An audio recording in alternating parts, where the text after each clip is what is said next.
क्या आप जानते हैं कि अनानास का सिर्फ एक लुक्मा आपके जिस्म के अंदर कैसा जबरदस्त साइंसी रद्दे अमल पैदा करता है? आइए देखते हैं कि ये फल किस तरह पूरे जिस्म को बदल कर रख देता है। जैसे ही अनानास मुंह में जाता है, सबसे पहले इसका रस फौरन आपकी जुबान के टेस्ट रिसेप्टर्स को एक्टिवेट करता है। अनानास में मौजूद ब्रोमेलियन नामी एंजाइम प्रोटीन को तोड़ने की हैरत अंगेज सलाहियत रखता है। इसीलिए अनानास खाते वक्त हल्की सी जलन या खिंचाव महसूस होता है।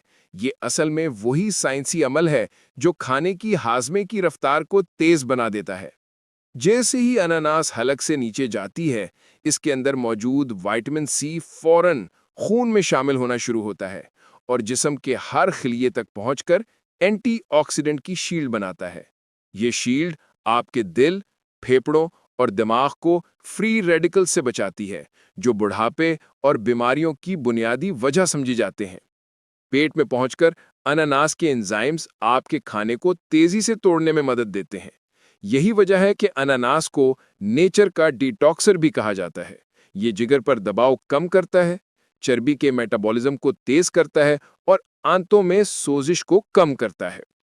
जब अनानास का फाइबर इंटेस्टाइन्स तक पहुंचता है, तो ये आंतों की हरकत को बेहतर बनाता है, कब्ज के मसाइल कम करता है और आपके गट माइक्रोबायोम को मजबूत बनाता है। मजबूत गट का मतलब है बेहतर मूड, बेहतर कुव्वत मुदाफ़ियत और मजीद तवानाई। और सबसे अहम बात, अनानास में मौजूद मैंगनीज हड्डियों को मजबूत करता है, दिमागी फंक्शंस को सपोर्ट करता है और आपके जिस्म को कुदरती तौर पर ज्यादा चुस्त और एक्टिव बनाता है। आखिर में अनानास का एक छोटा सा टुकड़ा आपकी दिल की धड़कन को बेहतर बनाता है, खून की नालियों को नरम करता है और पूरे जिस्म को एक कुदरती एंटी इन्फ्लेमेटरी बूस्ट देता है। तो अगली बार जब आप अनानास खाएं, याद रखें कि ये सिर्फ एक फल नहीं, ये एक कुदरती मेडिकल सिस्टम है जो आपके अंदरूनी जिस्म को साफ, मजबूत और तरोताजा बनाने के लिए काम कर रहा है।